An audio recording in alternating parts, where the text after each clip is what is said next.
यानंतर एक नजर टाकणार आहोत हेडलाईन्सवर। 6.9 लाख कोटींच्या तोट्यात असलेल्या वीज वितरणच्या खासगीकरणाचा प्रस्ताव। सूत्रांची माहिती, केंद्राने राज्यांना दिले 3 पर्याय, कर्मचाऱ्यांचा मात्र विरोध।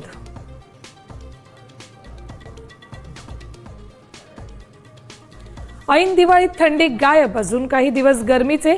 मुंबईत कमाल तापमान 36 अंशांवर।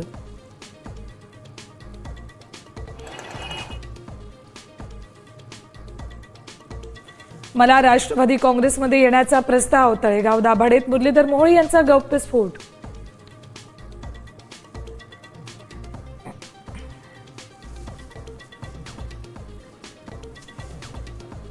हे आपलं भाजप म्हणजे आपलं घर आहे, पण मी जरा स्वतः भाजपचा भक्त आहे, मी मोदीजींचा भक्त आहे।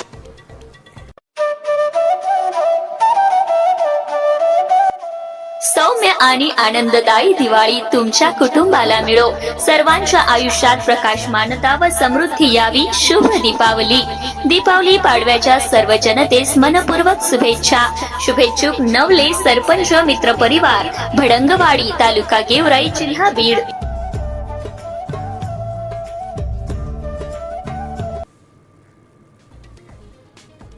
बुलेटिनची सुरुवात करणार आहोत कोल्हापूरमधल्या बातमीने। एसटी नसल्याने नाणीजला जाणारे प्रवासी संतापलेत। प्रवाशांचा एसटी बस स्थानकासमोर ठिय्या आंदोलन सुरू झाले। कोल्हापूर मध्यवर्ती बस स्थानकामधला हा प्रकार आहे। प्रवाशांनी रास्ता रोकोचा सुद्धा प्रयत्न केला।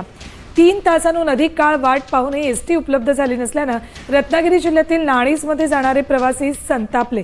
कोल्हापूर मध्यवर्ती बस स्थानकातील सीबीएस स्टँड रस्त्यावरच त्यांनी ठिय्या मारला। या स्थानकाच्या प्रवेशद्वारावर रास्ता रोकोचा प्रयत्न